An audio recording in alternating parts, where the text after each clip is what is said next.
Good morning and welcome to worship here at Holmeswood Baptist Church. As you know, we always begin a couple of minutes early, and as you can tell, I am not Janet, and so I am very sorry about that, but we will continue as we worship together our God who teaches us that we're to love God with all of our hearts, souls, minds, and strengths, and love our neighbor as we love ourselves. We begin with a time of contemplation as we hear a song that's very familiar to our church, Jesu, Jesu, fill us with your love.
Good morning. Welcome to worship with Holmeswood Baptist Church.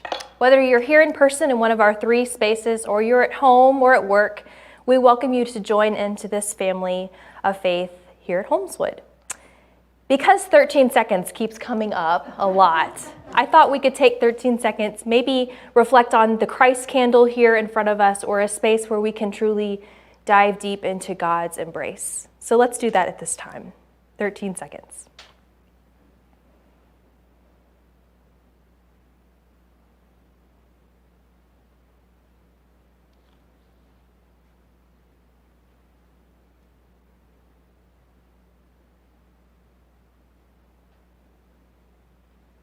Okay, pretty close. As we enter this time of worship, we have a couple of announcements. First of all, super special welcome to City Councilwoman Andrea Bough, who's here today. She just finished time with us at 9 o'clock during the BFG hour on Tenants' right to counsel. We learned a lot about the housing crisis and situation last week, and now hearing more about some solutions that the city leaders and others around town, nonprofits, are all working together, even local attorneys, to ensure that everyone has a right to counsel and to prevent evictions, which we learned is an all-encompassing issue. So thank you for being here, and she'll speak a little bit later. Also, next Sunday, following worship, February 6th, Valentine's is coming up. You're already wearing red probably, so we're going to pack 25 Valentine's care boxes for those, our neighbors and some others, homebound members, even college students. And if you know of anyone that might need a little extra care, let me know, because we have a few of those 25 that have not been named yet or reserved for a person. We're also making some special boxes for our Center School District social workers who work tirelessly, and we love to just remind them how much they're loved and valued in their work and as people. So please join us. Bring 10 like-minded items, whether they're edible or stickers or something fun to put in those boxes, or you can just help pack during the party time after worship. That's our main thing going on. Lent is coming up soon, so keep that in mind. We've got some pretty special things that we'll be announcing soon about Lent. And in this space, let us worship God genuinely, authentically, and fully in this space. We sing together, "Rejoice, the Lord is King." Would you stand as we sing this hymn of praise?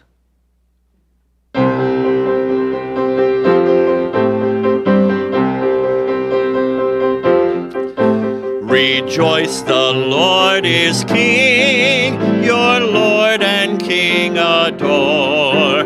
Rejoice, give thanks and sing, and triumph evermore. Lift up your heart, lift up your voice, rejoice again, I say, rejoice.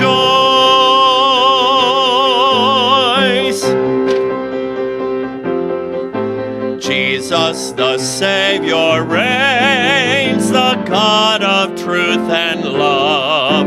When he had purged our stains, he took his seat above.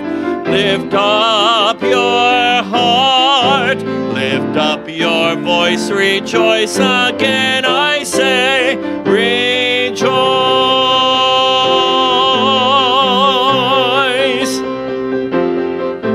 His kingdom cannot fail, he rules o'er earth and heaven. The keys of death and hell are to our Jesus given. Lift up your heart, lift up your voice, rejoice again, I say, rejoice.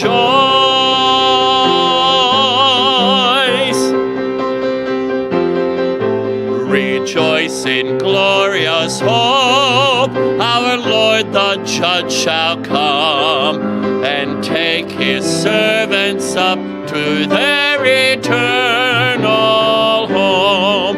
Lift up your heart, lift up your voice, rejoice again, I say, rejoice, rejoice, rejoice, rejoice. Come thou fount of every blessing.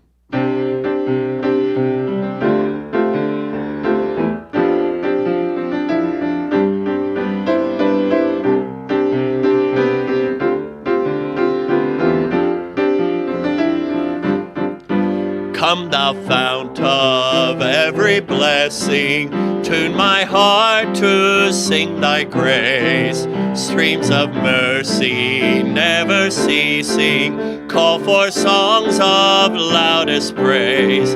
Teach me some melodious sonnet, sung by flaming tongues above. Praise a mount I'm fixed upon it, mount of God's redeeming love.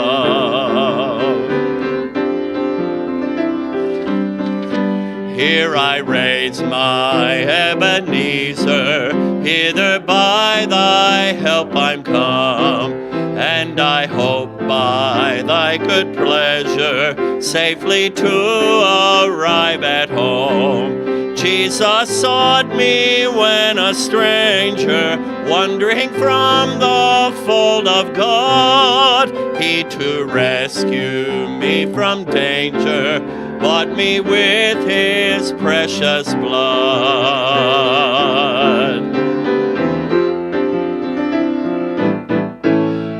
to grace, how great a debtor daily I'm constrained to be. Let thy grace, Lord, like a fetter, bind my wandering heart to thee.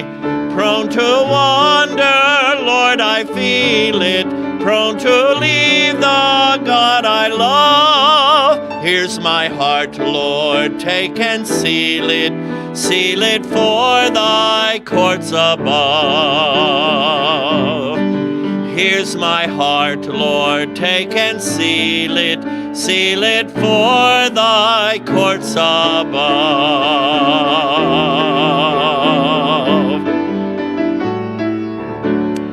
And thank you, may be seated.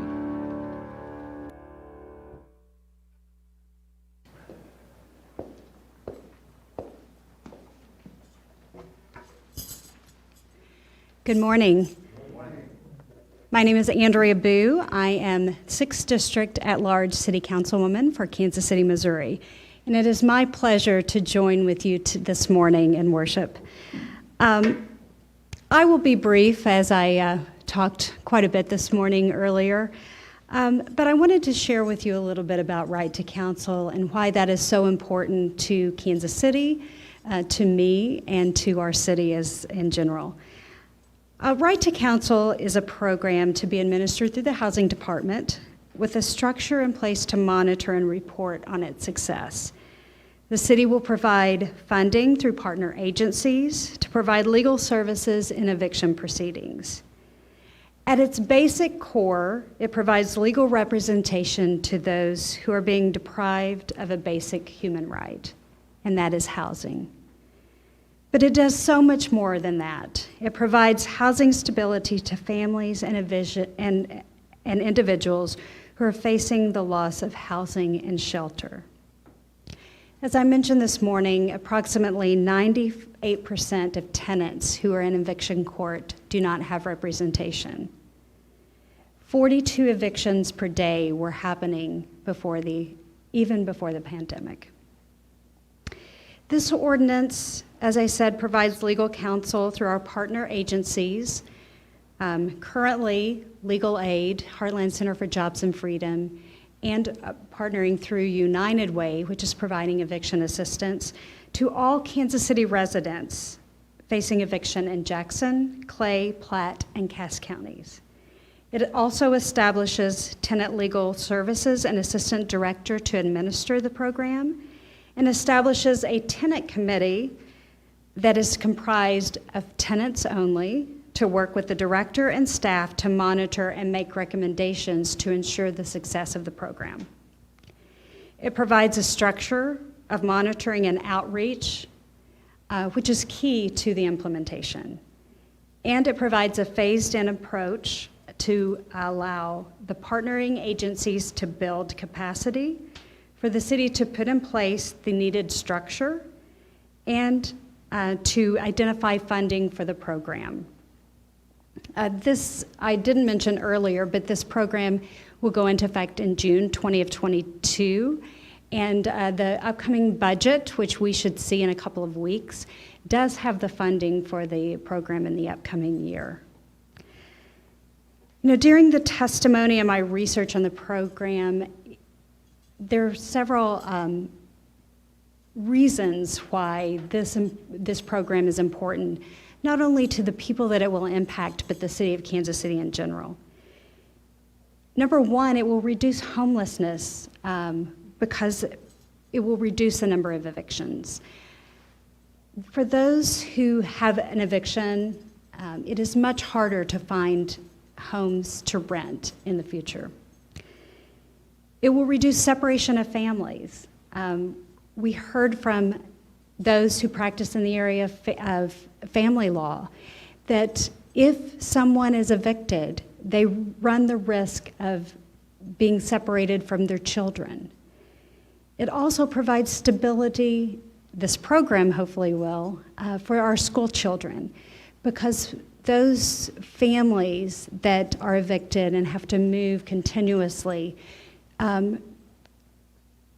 suffer from instability in the learning environment. And it will also save the city money over time, because we are seeing even now, as we are facing our in-house population, that emergency assistance is much more expensive than if we address the situation before the need arises. Kansas City is the 13th city to adopt this in the 3rd state. And yes, 13 is a very important number to the city of Kansas City now. And I just want to be clear, this is not a us versus them. It's not a tenant versus landlord. This program, although it's a right to counsel, the city also has a program to provide rental assistance that will help, obviously, the tenant, but we want to ensure that the landlord is receiving the rent that it deserves under the contractual relationship. We are in no way trying to absolve a tenant of their responsibilities under the contract. What we are doing is trying to insert fairness and justice, impartiality, and some system of bringing the emotion down in a situation that is very difficult for families. So we hope that we will see a reduction of evictions and an environment where our families who are facing difficulties will be connected with the resources much earlier on. Why is this important? We're talking about who our neighbor is.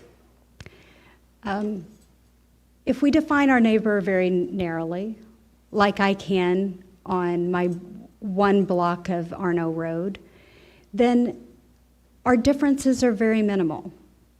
But if we expand who our neighbor is, like I have to, because I represent the city at large, and I want to, because if we embrace our differences, Kansas City is a very diverse, very rich in culture, very wonderful city, then we see the lived lives of other individuals. But in doing that, we have to recognize that the life that I lived may be different than the life that you lived, or you lived, or you lived. And so we have to understand as policymakers that the policies that we make have to impact the lives of all Kansas Cityans. Why this type of legislation? Bishop Desmond Tutu was quoted as saying, and it's a phrase that I saw oft repeated on Facebook after his death. There comes a point where we need to stop just pulling people out of the river. We need to go upstream and find out why they're falling in. This is the policy that we were trying to implement. We are trying to find out why people are falling in. Is it because they're jumping out of desperation? Or are we as a society pushing them in because of the systems that we have in place? The eviction court, I think, is a system we have in place that pushes people in because it is not fair. Landlords are by far overrepresented because they have the resources. When you're facing eviction, you're facing eviction a lot of times because of financial reasons. And so if we as a city can provide the resources, provide the connections to those that are in the situation, then we can help them not feel like that they have to jump in the river. And then we don't have to pull them out later on when they're unhoused, when they're facing other dire circumstances. As I mentioned earlier, there's a saying that rising tide lifts all boats, but we come in different boats. And if we don't reinforce the boats of others, if we don't join together as a community, as a neighborhood, and listen to our neighbors and their needs, then we're not meeting the needs of society. The role of local government is to protect the health, safety, and welfare of its citizens. That's what drew me to this position. I wanted to be there to stand with my fellow neighbors, my fellow citizens, to give them a voice where they didn't have a voice. The people that I stood with,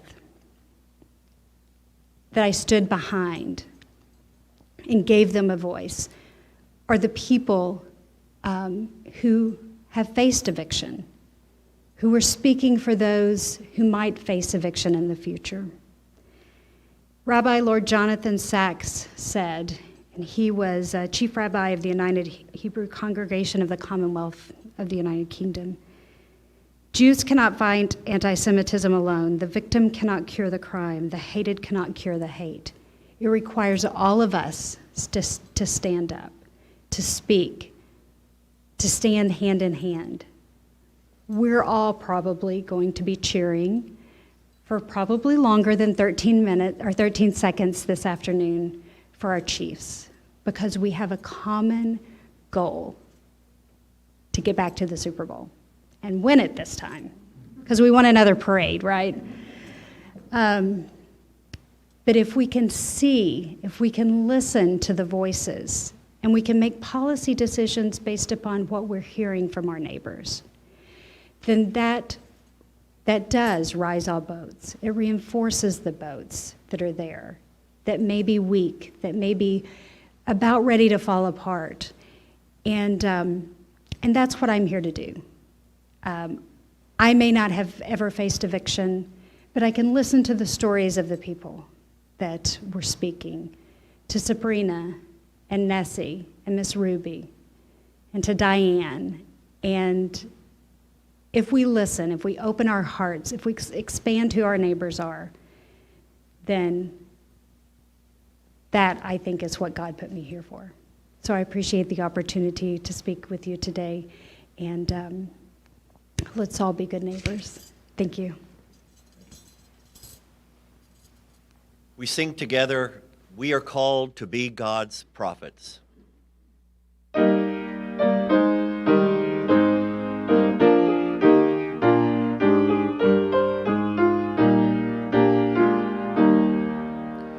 We are called to be God's prophets, speaking for the truth and right, standing firm for godly justice, bringing evil into light.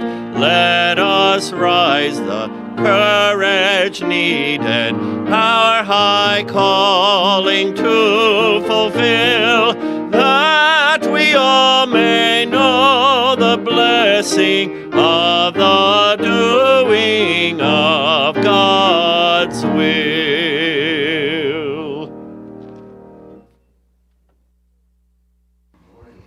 Welcome here in the prayer garden. Welcome Fellowship Hall, living room, Facebook, YouTube. Welcome if you're engaged today on Sunday or maybe later in the week, Monday, Tuesday, Wednesday. I suspect there won't be a whole lot of people watching later on this afternoon, but whenever you find yourself engaged in worship, welcome. I was reminded on social media yesterday on Facebook that one of my memories that came up was 10 years ago. This weekend was my first time to stand behind this pulpit at Holmeswood Baptist Church. Now, the pulpit was there in the sanctuary, but it was 10 years ago that I offered a first sermon in this space. So I give thanks for you, for all you are, for who you are, for the goodness that is Holmeswood. And that was, my goodness, a decade ago. And we're still here. So let's keep getting after it. Won't you be my neighbor? Tenants' right to counsel. This is the hardest one of the three, if I'm completely honest with you. How do you pull a sermon out of this? Well, we'll see what happens. There is a story that Jesus tells, a parable, in the Gospel of Luke. Remember, parables they didn't actually happen. So we're going to hear this story, but it's not like a factual story. It's a teaching tool that Jesus and other rabbis and teachers would use to emphasize a different point. He's making up this story to get at something deeper. So we're going to be in the Gospel of Luke, Matthew, Mark, Luke, third book, third story, third biography in the New Testament. We're going to be in Luke chapter 18, verses 1 through 8. What we'll hear is a little bit of introduction. The narrator, Luke, is setting up the scene a bit, and then we'll hear Jesus tell his parable. Luke chapter 18, verses 1 through 8. The narrator says, "Now Jesus was telling them a parable to show that all times they ought to pray and to not lose heart. We're going to be talking about prayer, right? That's what the introduction says. Then Jesus tells the story. In a certain city that there was a judge, and this judge feared neither God nor had any kind of respect for any kind of people. In that same city there was also a widow who kept coming to the judge and saying, "Judge, grant me my justice against my opponent, against my adversary." For a while the judge refused. But later the judge said to himself, "Holy smokes, this persistent widow, he keeps coming back to me. Though I have no fear of God and no respect for anyone, yet because this widow keeps bothering me, I will eventually grant her her justice, so that she may not wear me out by her continual coming." And then Jesus said, "All of you who are paying attention, listen to what the unjust judge has said. And will not God grant justice to God's chosen ones who cry out to him all day and night?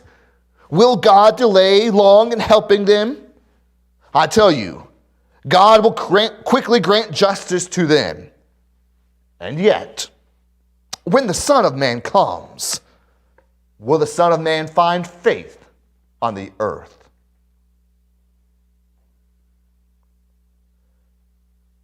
When the Son of Man comes, will the Son of Man find faith on the earth? Started out as prayer, right? About always praying, never stop praying. And then it turns on its head at the end, talking about faith and apocalyptic type of things. I wonder what Jesus is doing. Would you please join me in prayer?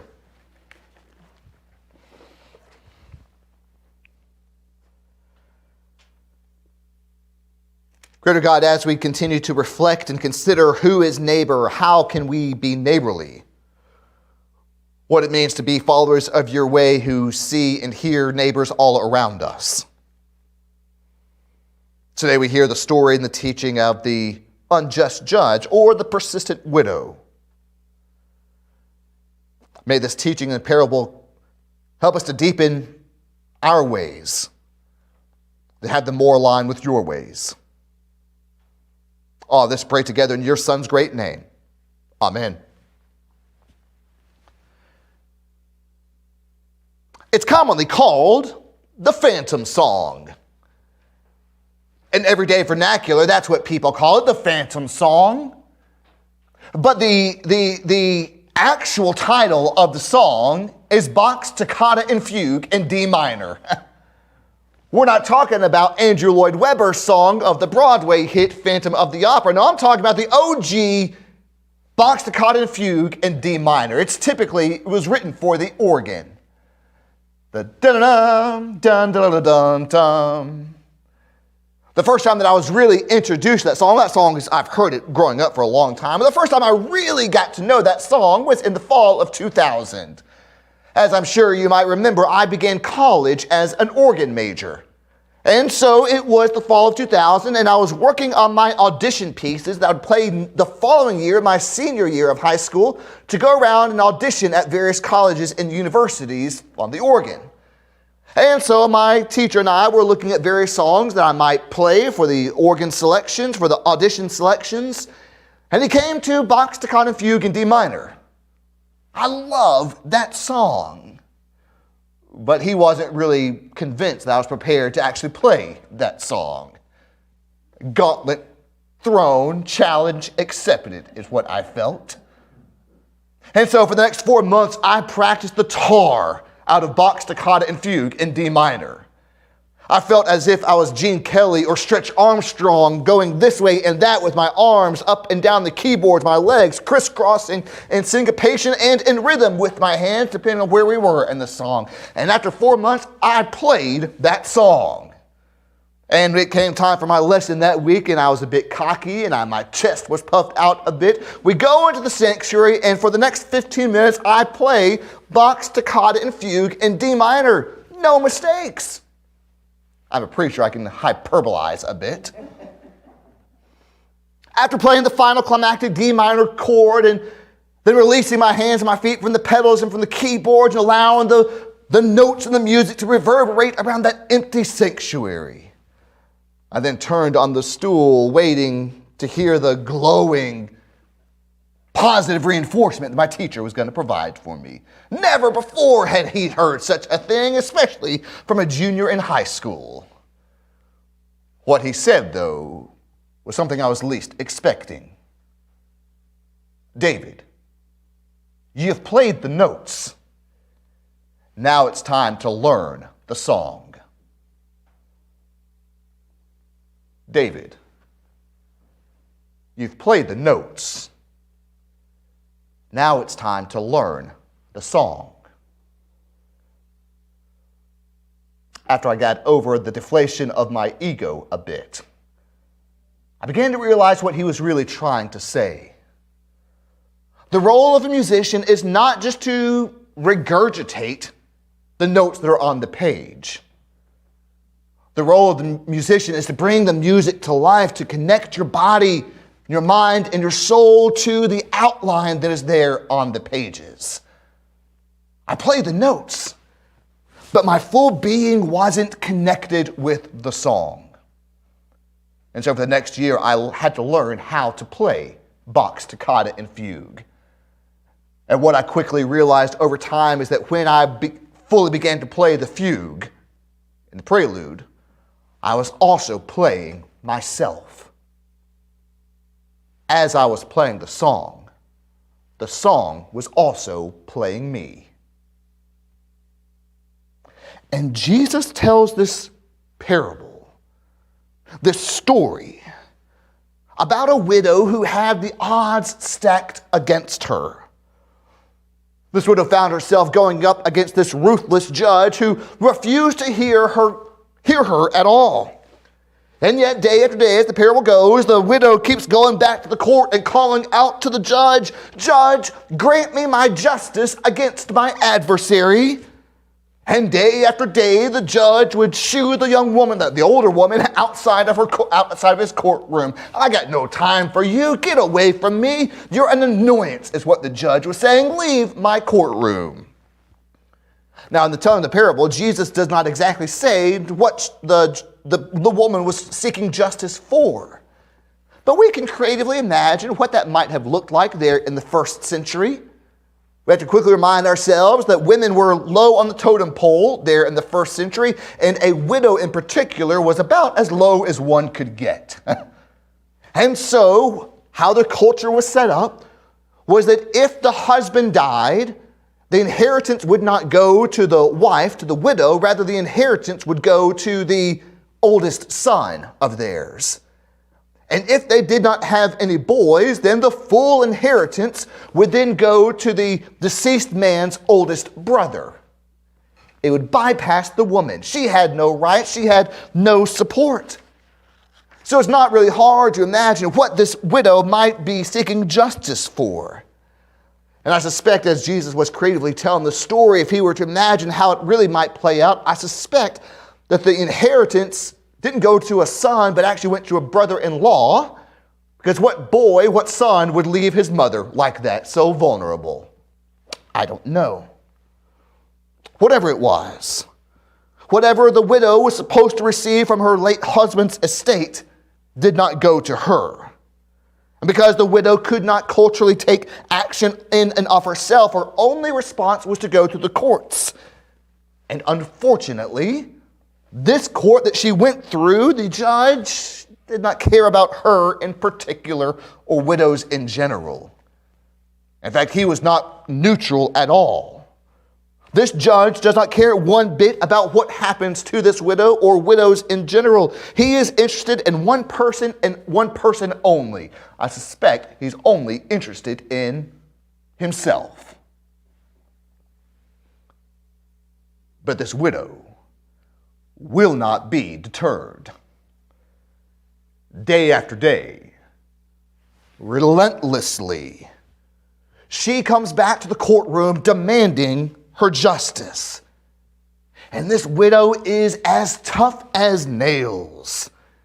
When Jesus says, the way that Jesus says it is that she kept coming back to him, kept coming back to the judge. And the judge finally relents and the judge finally gives in. And what he says is, I give in so that she may not wear me out by her continual coming. And actually in the Greek, if you were to translate it a little bit more succinctly or accurately, it's actually a metaphor of a boxer. She kept throwing a right hook and a left hook and a right hook and a left hook. And what it says is that like a boxer who throws punch after punch, the widow does not let up. And the judge, who's more concerned about his image, about receiving a black eye, then he's more concerned about that than about doing what is right, he finally grants the woman justice because of her continual persistence. And this is what's so fascinating about this parable.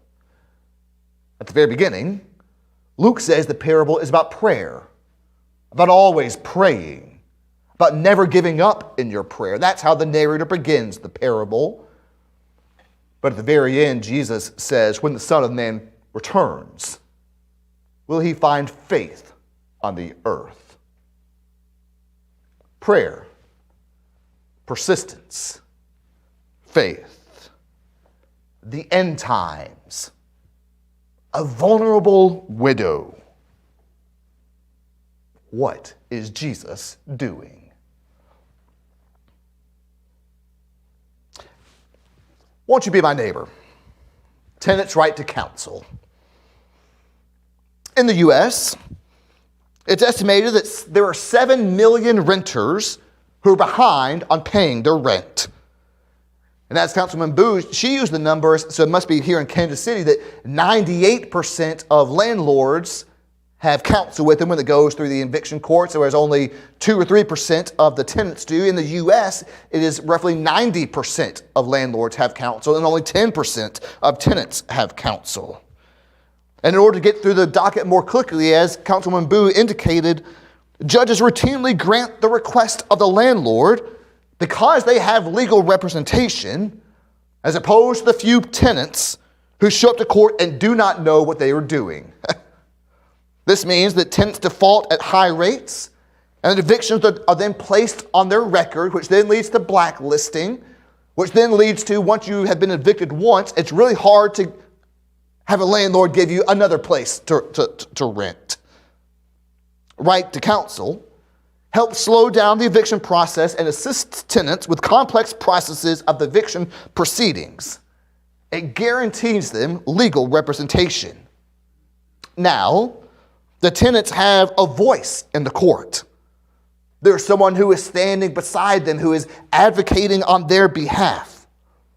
Tenant attorneys are able to help the tenants understand the various options that are available to them. And some of those options include applying for rental assistance, discovering other underlying issues as to why they're not able to pay their rent right now, and setting up payment schedules and things like this. A little bit more globally, right to counsel allows families to stay in their home, thus stabilizing their lives and their health. In San Francisco, they began right to counsel in about 2017, 2018. And what they found was, quote, the eviction filing rate decreased by 10% between 2018 and 2019.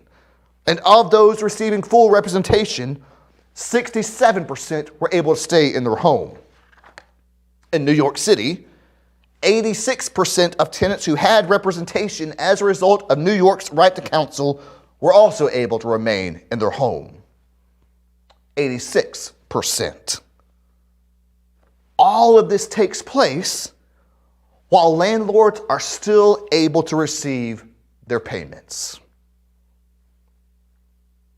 Admittedly, as I said a bit ago, this sermon, I think, is the hardest of our 3 sermons in this series. Because as I began to think about it, the average person, you and me, we're not going to show up to a courtroom and provide counsel for someone in the eviction process. That would be rather silly. Outside of our area of expertise, we have no business being physically in that space to represent someone. But what I see happening in this deeply needed work is the metaphor that having someone by your side makes a difference.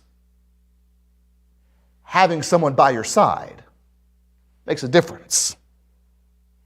Having someone notice you and advocate for you makes a difference.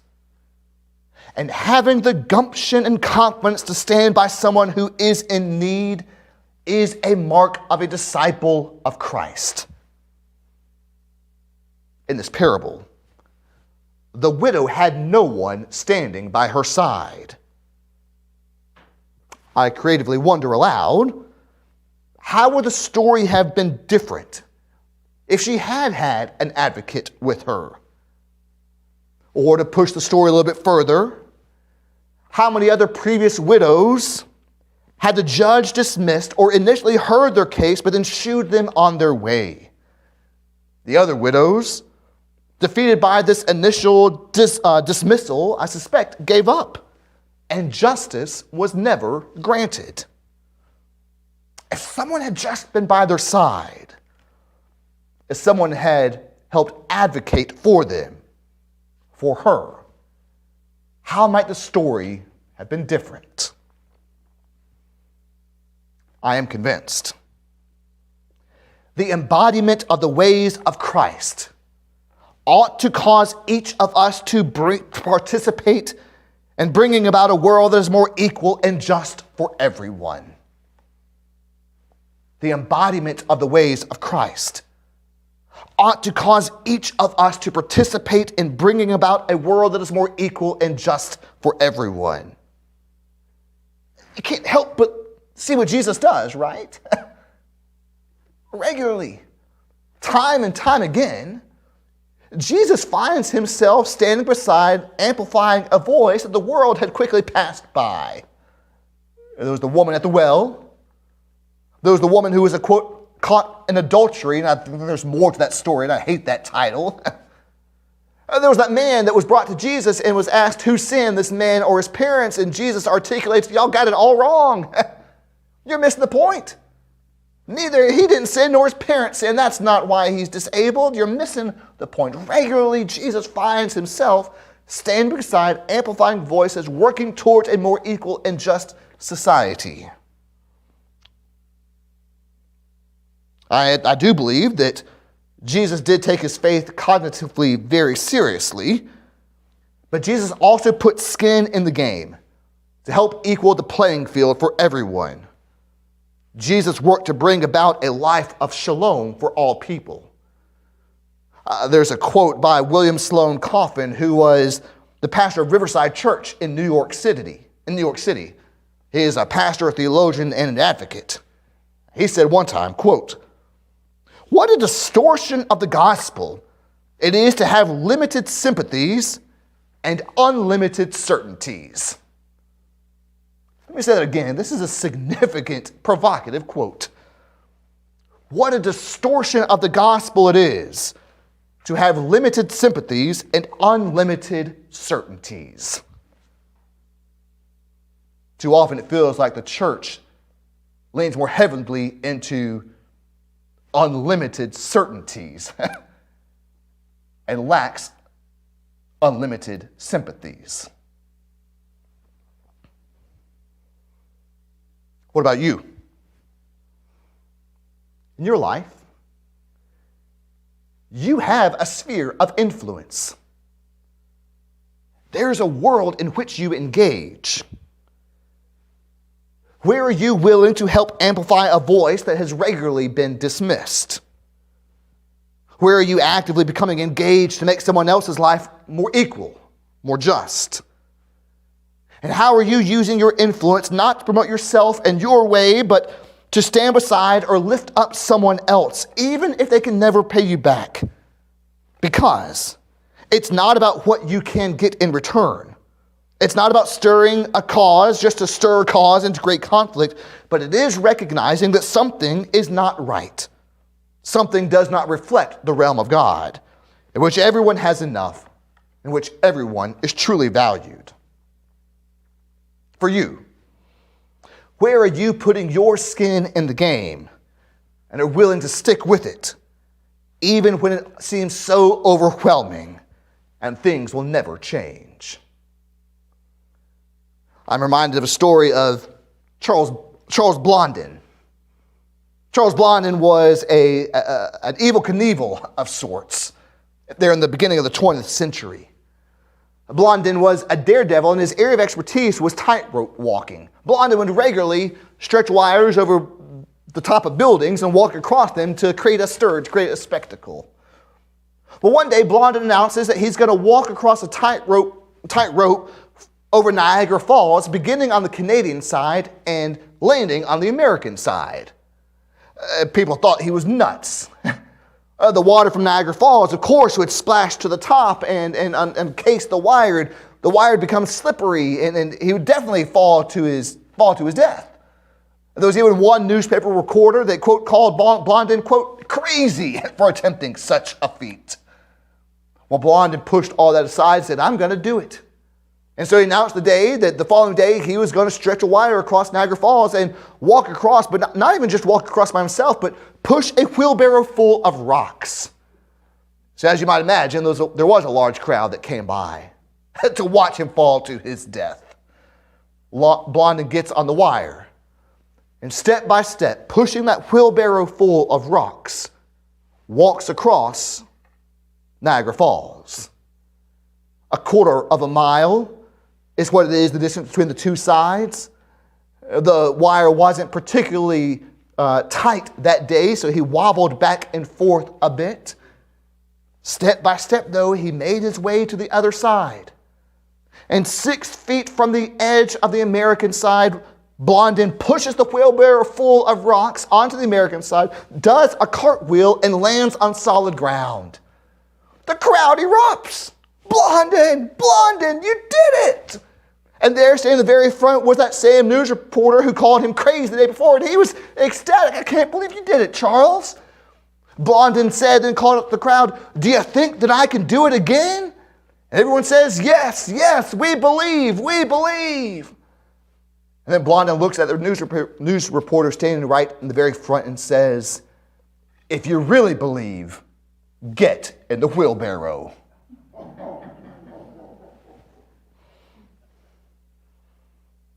If you really believe, get in the wheelbarrow.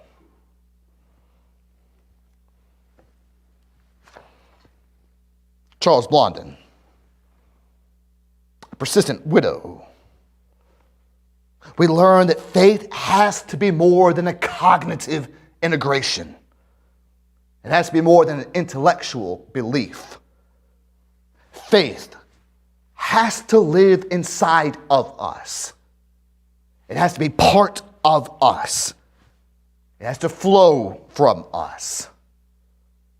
Regardless of our circumstances, faith is not faith unless it is made manifest by continual physical action. Faith requires a doing. And so Jesus tells a parable, a story in which the Son of Man is coming, and the Son of Man is going to come without warning. And there'll be a time in which it is too late to change your mind. What will the Son of Man see when he does come? Will he see you and me huddled together, cloistered together at 97th and Holmes? Or will he see the embodiment of each of us putting our skin in the game? Standing beside someone, amplifying a voice, bringing about a life of shalom for everyone. When the Son of Man comes, will he find faith on the earth?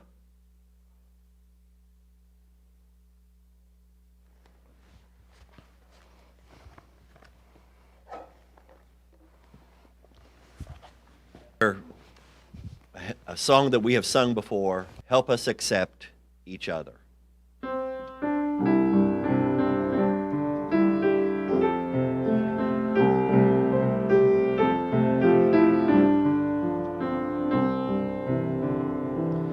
Help us accept each other as Christ accepted us.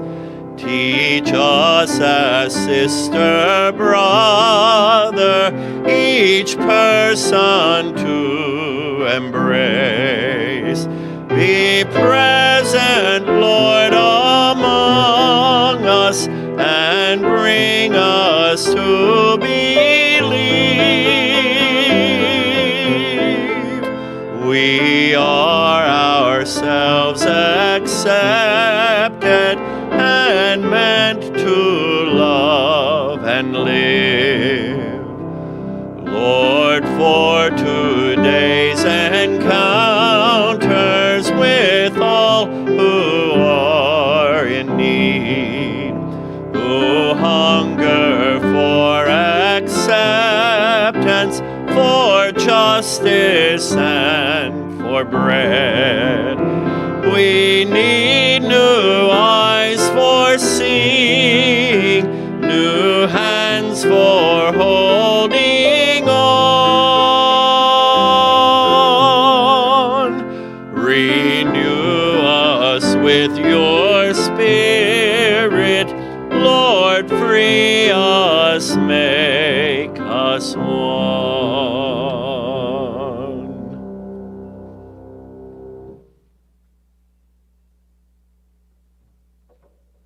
One way that you can participate in that way is providing your tithes and offerings to the ministries of Holmeswood. You're invited to bring them up to the basket in your altar if you're here at 97 Holmes, or you can see on the screen the various other ways you can provide the tithes and offerings via QR, text, holmeswood.org/donate.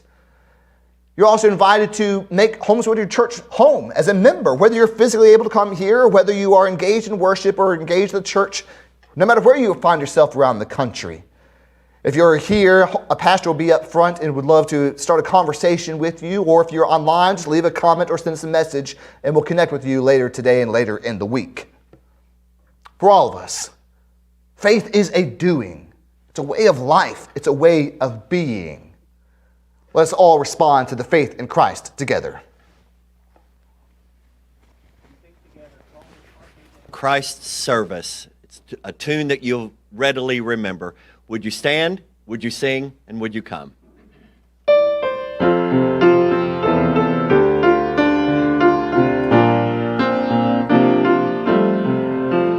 Called as partners in Christ's service, called to ministries of grace, we respond with deep commitment, fresh new lines of faith to trace. May we learn the art of sharing, side by side and friend with friend, equal partners in our caring to fulfill God's chosen end. Christ example, Christ inspiring, Christ's clear call to work and worth. Let us follow, never faltering, reconciling folks on earth, men and women, rich or poorer, all God's people, young and old, blending human skills together, gracious gifts from God unfold. Thus new patterns for Christ's mission in a small or global sense. Help us bear each other's burdens, breaking down each wall or fence. Words of comfort, words of vision, words of challenge said with care. Bring new power and strength for action. Make us colleagues free and fair. And thank you. You may be seated. Well,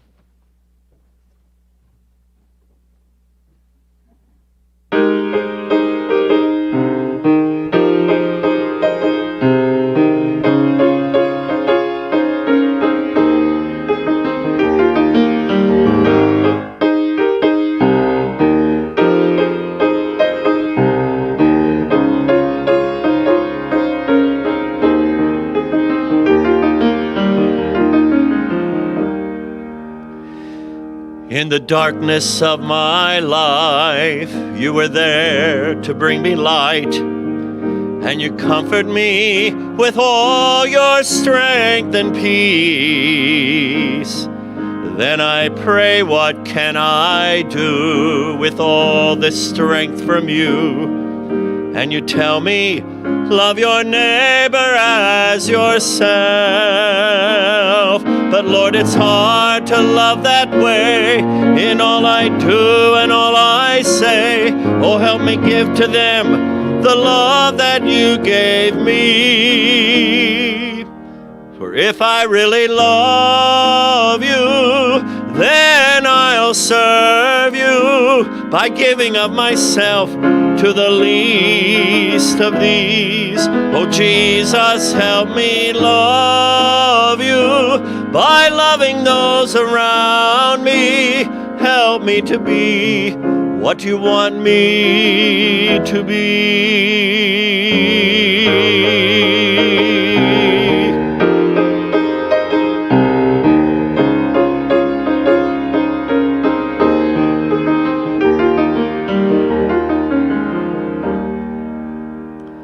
I love to stand inside these walls, these hallowed sacred halls, and thank you for what you've given me. But then I look outside the door, I see the sick, the tired, the poor, and I wonder what they have to do with me.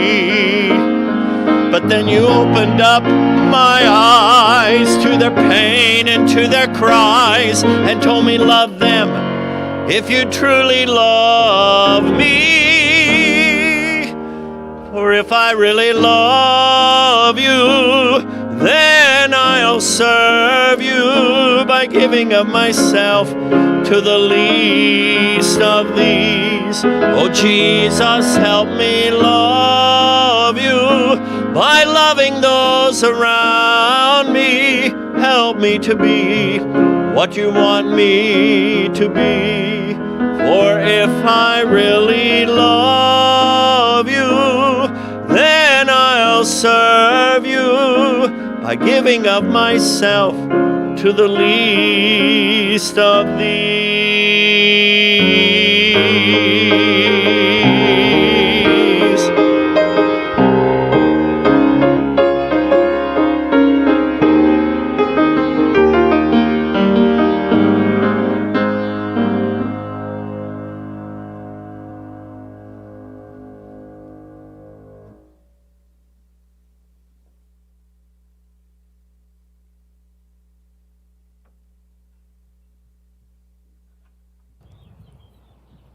Good morning. I'm sitting here in my backyard in Orange Beach, Alabama, from where I join you my Sundays for worship. That's sand you see in the background, not snow. Maybe my joining from here today helps us to remember that each week when we gather for worship, we are people who come from a variety of settings. We also come carrying a variety of stories, different strengths, different struggles, different fears, and different forms of courage. Thinking on those things, I invite you to join with me in prayer. Our beloved Creator, I thank you for the many ways that we are made different in our settings, our experiences, our talents, our needs, alike in our humanness, and in our glory of being etched with the thumbprint of you. Our prayer today is that our eyes be opened to see the uniqueness of all your creation, both its beauty and its brokenness. Help us to see. I pray that our understanding be deepened so that our hearts grow in life-changing love. Help us to learn. And I pray that our readiness to act be faithful and strengthened, so that one by one and many by many we say, here I am, Lord. Take my hands. Place them with my neighbors in your world. And now, as neighbors all together, would you join with me in offering this prayer that Jesus taught us? Our Father, who art in heaven, hallowed be thy name. Thy kingdom come, thy will be done, on earth as it is in heaven. Give us this day our daily bread, and forgive us our trespasses, as we forgive those who trespass against us. Lead us not into temptation, but deliver us from evil. For thine is the kingdom, and the power, and the glory forever. Amen. We sing together our song of thanksgiving, Stir Your Church, O God our Father.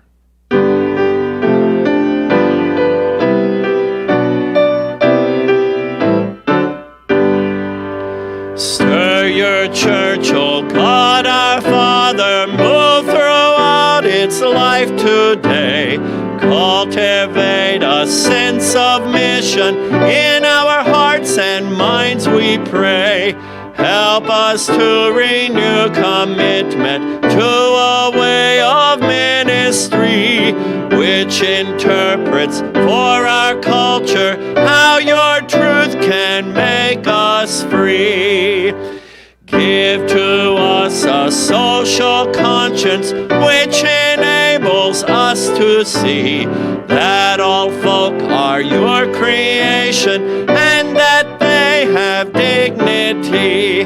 Let us feel with real compassion needs of body, mind, and soul.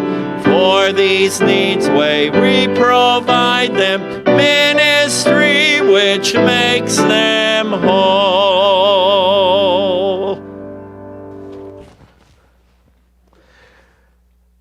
It has been good to share this sacred space with you today.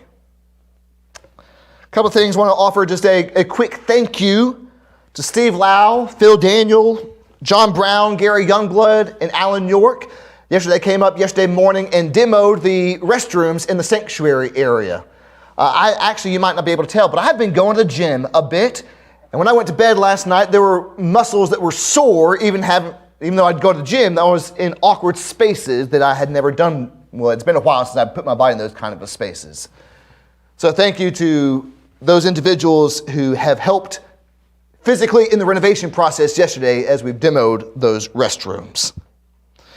Secondly, tomorrow, Monday, you will receive an email in your email box that you're going to want to open and check.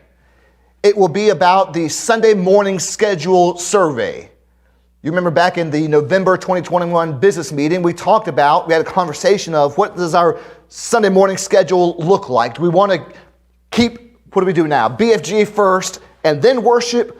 Or do we want to go back to worship first and then BFG?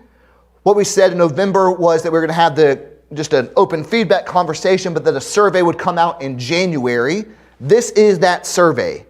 So check your email, open it, fill out the survey. It will take you no more than 30 seconds. Just when you open it, just one question. It's basically asking, which one do you want?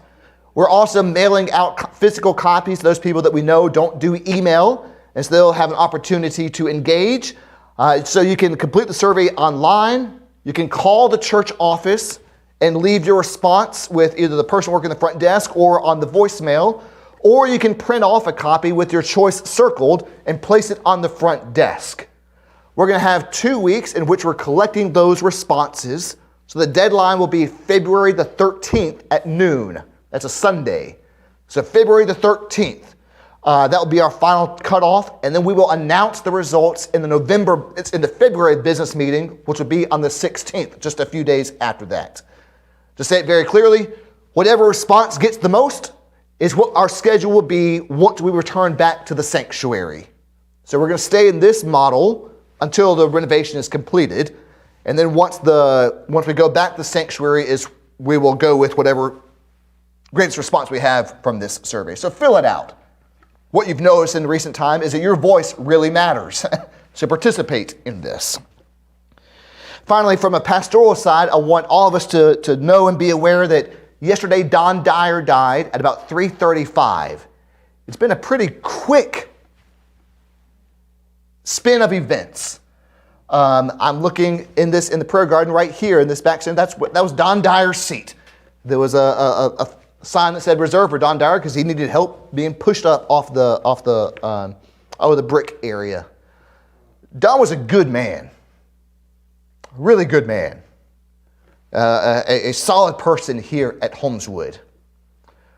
So he is now fully embraced with his Christ.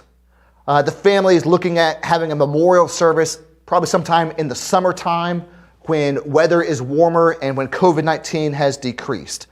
We will work to try to find addresses for family members of Don, so if you want to write a note to them between now and then, I'm sure they would love to do that.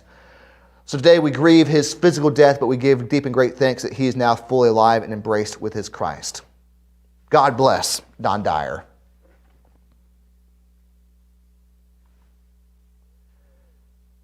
For all of us, wherever you go this week, go with the sense of confidence that you're loved, you are embraced, you are fully encompassed by the goodness of Christ. And you can't do anything about that, which is a good thing. So with that sense, no matter where you go this week, may you go with an awareness of the people who are around you. May you go with a sense of confidence and gumption to stand beside those who are around you. And may your life of faith be an embodiment of the full love of the Christ. For this is what it means to be a disciple of Jesus. May each of us go in peace. Amen.